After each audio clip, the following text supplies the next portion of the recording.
today who is going to be discussing her survival story. It's all a part of the segment of Women Inside, and we talk to women and men. So today we have a special guest who's going to introduce herself. She is out of Las Vegas, Nevada. Hello, how are you today? Hi. It's such an honor to be on your show. I'm so excited. So thank you for having me. Oh, Like you just said, I am a survivor, and my name is Wilson Shante. I currently reside in Chattanooga, Tennessee, but I am originally from Las Vegas, Nevada. So thank you for having me on your show. Appreciate it. oh, Appreciate it. Live. thank you. And so you want to share something that you have survived. Now, when I reached out to you, it was on Girl Boss, which is a community of women who are founders. So tell us a little bit about your business or your background. Well, I have not started my business, but I'm currently in the motion of starting a support group. I want to start a support group for Black women for the ages 35 and up.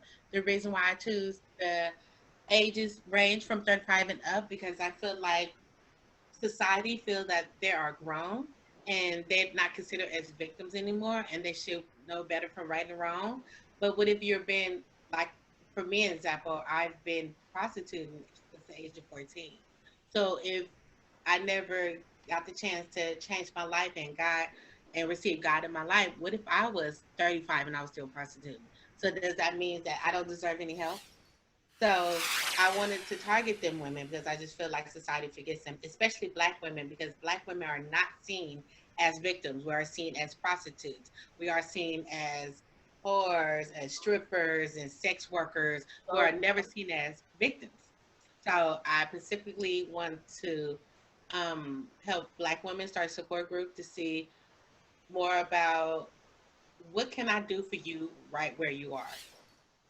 okay, tell us how did that get started? How did you, what happened in your childhood that led to the prostitution? What, Well, nothing really happened to me in my childhood specifically. I was just a troubled young teenager. I started prostituting by getting attention from men. I wanted attention. I wanted people, in my eyes, in my opinion, I thought that's what love was because my mom and my dad wasn't in my life. My mom was in and out of prison. I was raised by my great grandparents, and they did the best they can, but I just felt like I just needed more. And I went the wrong way by doing it. And I started interacting with older men to who introduced me to prostitution. a lot of young women who are actually, teenagers, they really need to hear your story. So I want to thank you for being courageous and coming on and sharing that information. It's so, it's so compelling. Your biological mother was in and out of prison. Yes. But like half of my majority life, my mother was always in and out of prison. In the 80s, that's when the crack epidemic started. So majority everybody mom or dad was either in a prison or dead or a crack addict at the time. So that wasn't nothing unusual growing up in the 80s or whatever. But one thing it was just for me, I just felt like I wasn't even worried about what I was doing with my body. I was like, as long as a man's helping me or taking care of me or paying me or whatever, that's all that matters. And at the time, I thought that was the right way of thinking and Was living there life. ever a time when you felt violated, or was there a time when you had an experience that was somehow, put your life in critical danger? Did that ever happen with you? Well, to be honest, when you prostituting yourself, you're meeting strange men every single time you take that risk. Okay. And that's just my personal opinion. I can't speak about what other women feels or how they feel like it wasn't in danger. But you're in danger, period. Still making that chance and taking that chance to meet. So every time you go on a date or whatever, you're taking that chance. You're meeting. So yeah, every day, um, or every time I went, it was a scary thing. But at the time, you're not thinking about that because all you're thinking about is you got to get your money. You better get paid. So Yes. it's worth it. I ran across a couple of issues with being on dates and your life can be in jeopardy. But by the grace of God, He have covered me. Yes. Now, how did you said you didn't have your biological mother wasn't really there. No. She was Okay, in another so person. you wanted attention from men. It didn't have to be specifically men. I just wanted attention, and at that time, as being 14 and developing, that's what the major attraction came from was men. Okay. Now, you were speaking about, the danger in it, and you basically put yourself in that type of situation. Now, you said a couple of times you were in some situations where you felt that you were less than, correct? They're thinking like you're purchasing a prostitute or whore, whatever they consider you at that time. They own you at the time. If they're paying for an hour, they own you for your hour. So yeah, they feel like they can treat you any type of way, talk to you any type of way, because at the end of the day, they feel superior and they think you need them, and we probably do because they're paying us. Okay. But that's part of the territory. That ain't no different if you go to your 9 to 5 and your supervisor has an attitude, you know. So kind of like the same. You don't know what type of job market you're gonna get in or what kind of supervisor you get in when you first get a job. That's kind of like this too. First of all, again, I thank you. And you're so brave for speaking up about what you have done. And the shame of it is not, is not all there because it was just something that you had to do to survive, correct? Uh, well, it didn't start off as survival. It became a survival.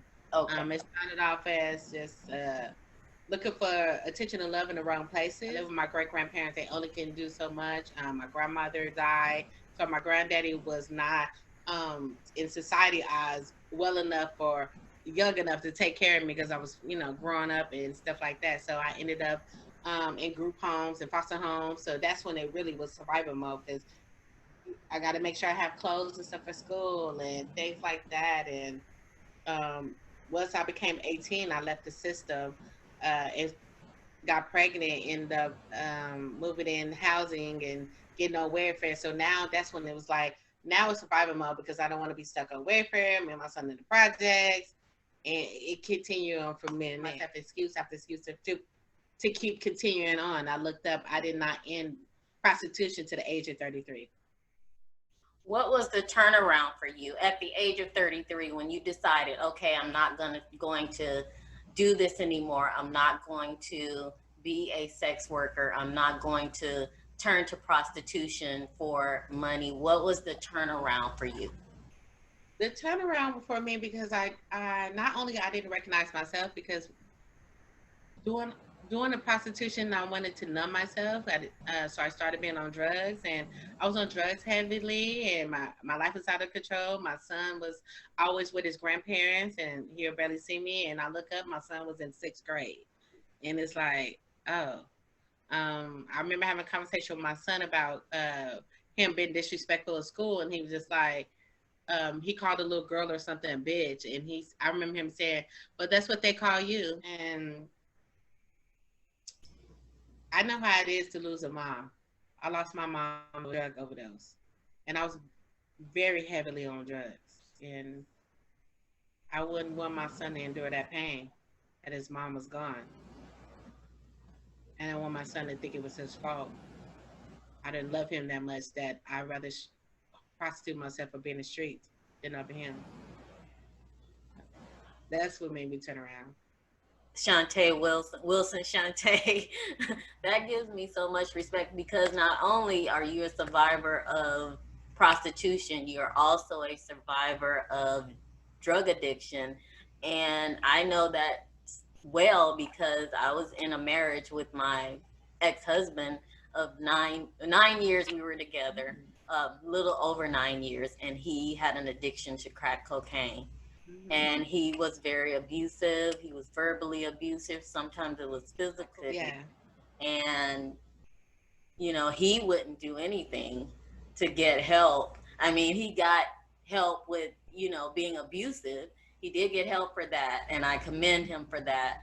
The only thing he did not get help for was his addiction. He, I was addicted to meth, which known as they call it right now as ice. I was addicted. Yeah, there was my two drugs. It was PCP and meth at the time. And mind you, I was 25, young, off meth, and PCP, young, and got addicted real quick. I wanted to push it all away. I wanted to make it feel like it was normal what I was doing, and it was okay. And that's what the drugs and alcohol did for me.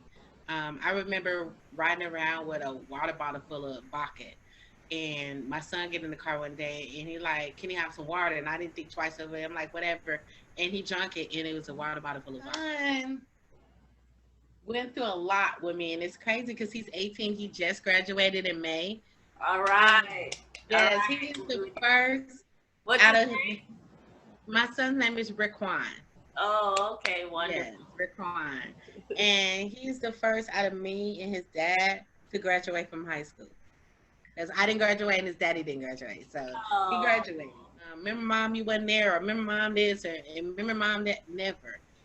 We just come together like nothing never happened. I can come to my son and just cry or say some stuff, and when I tell you he's so mature, it's like, wow. You're like, Mom, it's gonna be okay. We're gonna be okay. It'll work out, and it works out. Right now he's in Las Vegas. He'd rather be out there with his family and stuff, and I respect that. So we in two different cities, and when I tell you, we don't miss a beat. I was concerned about that. I was concerned that he was going to remember how I just gave him to his grandparents, or I was on drugs, or I was doing this, I was doing that, and he was going to resent me for that, and he doesn't. I don't know if it's the fact that he know it doesn't matter what I was doing, I was still his mother. I didn't miss a basketball game. I didn't miss a graduation. I didn't miss a soccer game. I didn't miss a birthday. I didn't nothing. And that's what that's what matters. Because when you have addiction or when you're going through a lot, you just need someone, and it's so hard for you to have someone. People's judgmental and not loyal, and it's just so hard because then that's why you keep running back to what you think that loves you. That's it's sad, but it is true. That's kind of like being in an abusive relationship. I've been in one of them recently, probably like a couple of months ago. I was in one, and everybody kept saying, "Won't you leave him? Won't you leave him?" It wasn't that easy because leave him for what, to go to where? Because when I want to leave him and I want to connect with my friends, or I want to leave him, or I want to connect with people, they drop the ball on me. And I understand that everybody has their own thing in life, but when I need that person, I need somebody at that time for me to give enough strength to leave this abusive relationship, I can never find no one. So when them days I'm lonely and I left them and I feel like I don't have nobody else, he always pop up. So where do you go? You go to the person that you're comfortable with. You go to the person that you're used to, despite the fact that he probably just blacked your eye yesterday. And people don't understand it, and that's sad because that's something I have to work on. Yes, you do. And you're working really well right now. And just talking about it, you're such an inspiration. I'm so inspired by you. I'm so glad that, you decided to come on and talk about, that's the whole reason why I started this Women Inside. All of this is because I know that people are hurting and they need to just talk about it. You have a therapist, correct? Yes, you're not even gonna believe who pays for my therapy session. Well, she's paid for 5 in my therapy session. Taraji P. Henson. I'm in the program. Taraji P. Henson? Yes, I'm in her Boris Lawrence Foundation. I think it's BLF or something like that. If you guys, anybody wants to listen and look it up. She has a foundation where she's helping the Black community by helping them pay for 5 sessions of their therapy. of a choice that's on her list. And since the COVID, you'll be doing what we doing like Zoom meeting, and you'll be Yes, talking. yes, And it's yes. so crazy that I was going through her list to try to figure out which ones fits me and which therapy I could connect to, because you're not going to get to know them personally in their office. So you're going Yes. to have to connect like this. And I wanted to make sure I would pick the right one that I could connect through a Zoom, that he or she would give me all I need. And I Yes. ended up finding a lady, a black lady, outside my home city of Las Vegas. That's what blew my hair. Like, oh my gosh.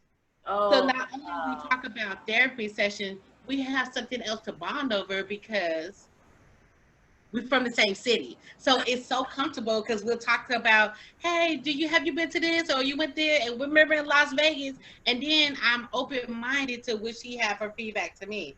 So I love it. Freaking love it. Wow. Oh my God, it's just been awesome.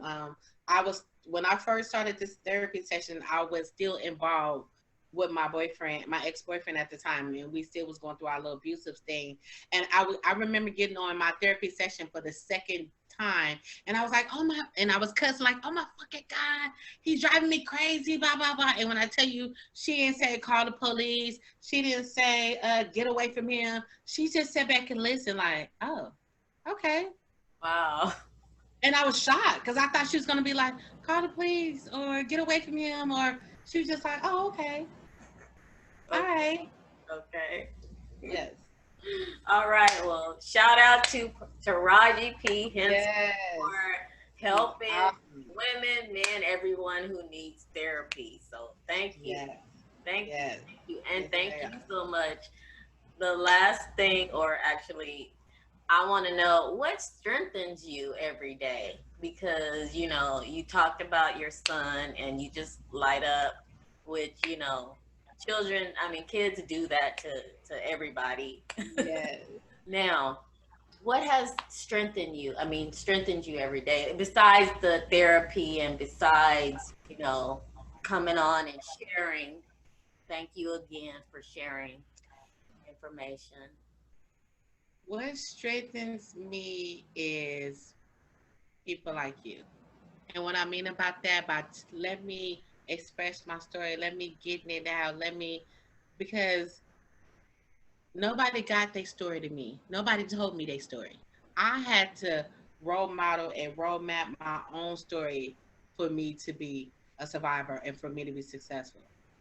If I had somebody else inspire me, encourage me by telling their story, and I could look up and be like, wow, that might could be me, I think I would have been a survivor a long time ago, but I didn't have that. I am the first one out of my community and every day to be open up to tell my story. So since I'm the first one, I'm leading something and I'm starting something. And I don't want to start it and lead it and don't do it right. Because whoever comes behind me, I want to make sure I set a good example and my light bright shines so bright that just gonna automatically shine with me. And that's what keep me going. I probably ain't gonna never meet whoever I aspire a day in my life, and that's fine.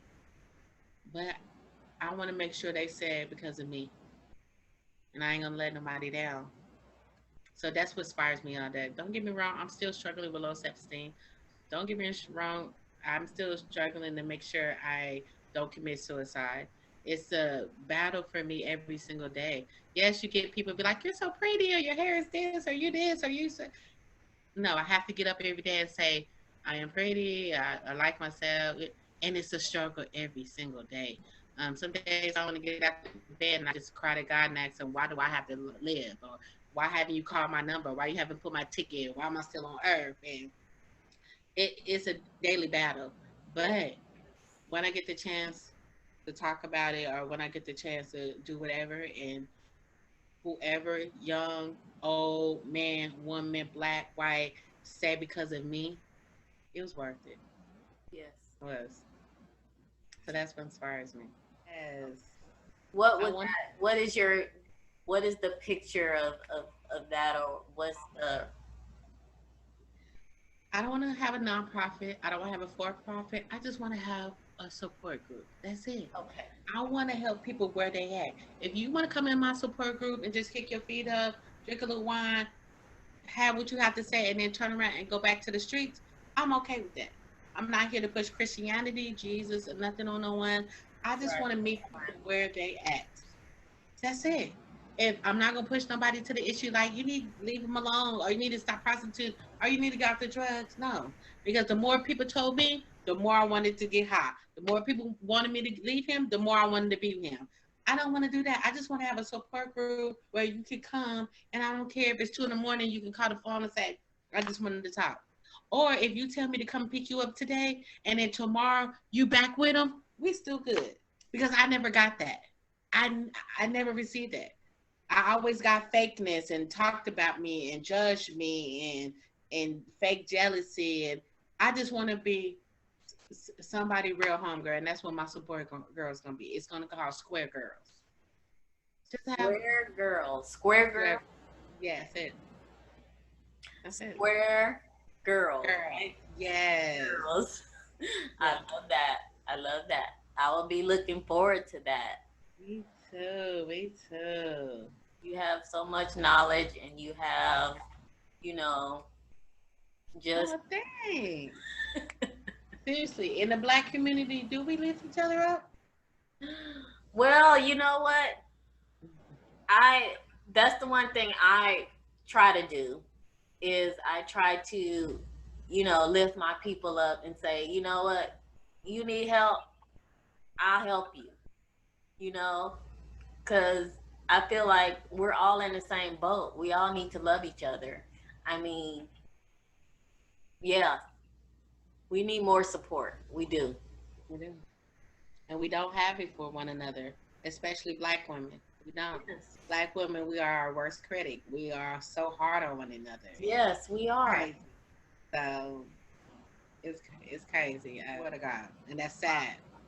Wow. I could call a white person on the phone and say, "Hey, I don't have a ride or I have no food," and they would come every time. I could call a Black person. I have a friend that I've been friends since I was 14 years old. I could call her, and I bet you a white person will come before her, or a stranger Yeah. will come before her. Yeah. That's crazy. That's sad. That is sad as we are people. And Sad. yes, I mean, but I've actually myself, I've dealt with it by all women of all races, that we don't come together. Because it's funny because I was in a Zoom meeting earlier today with a group of women, and this white girl cut me off.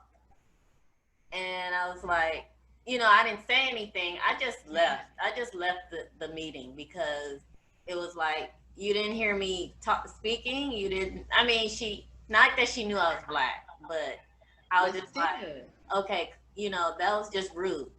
right, That was just right. rude. I said, isn't there any type of etiquette in Zoom? I'm sure there is.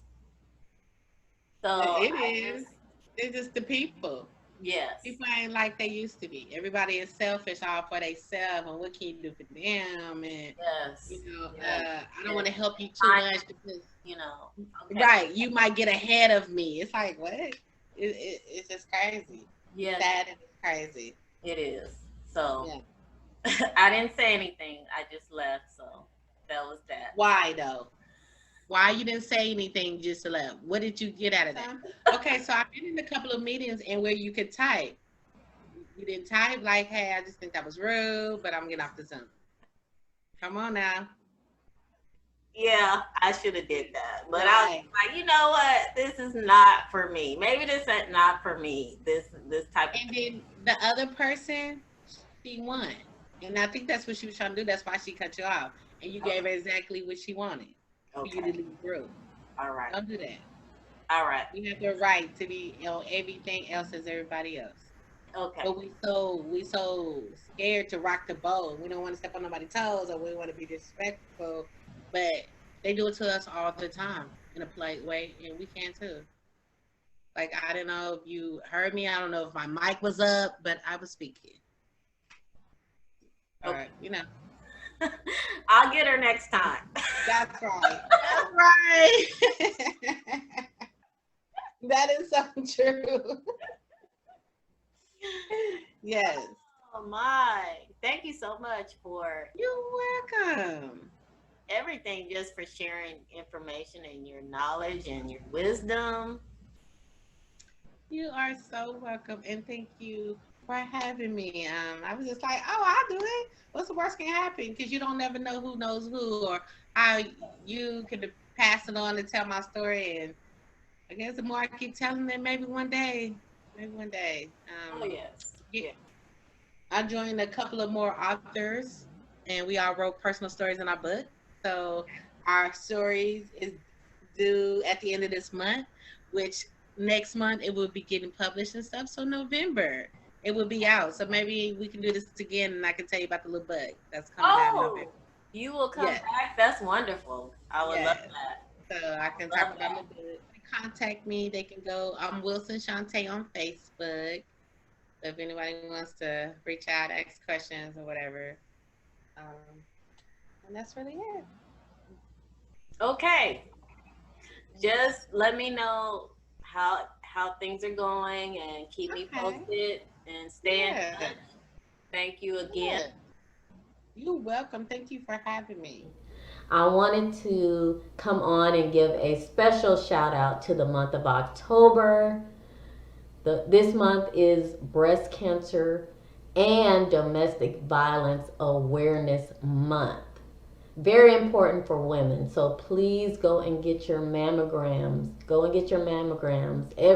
Everyone. Also, domestic violence is still very important to me. If you know of someone who's in that struggle, you may not know who to turn to. They may not know who to turn to. There are places that are available.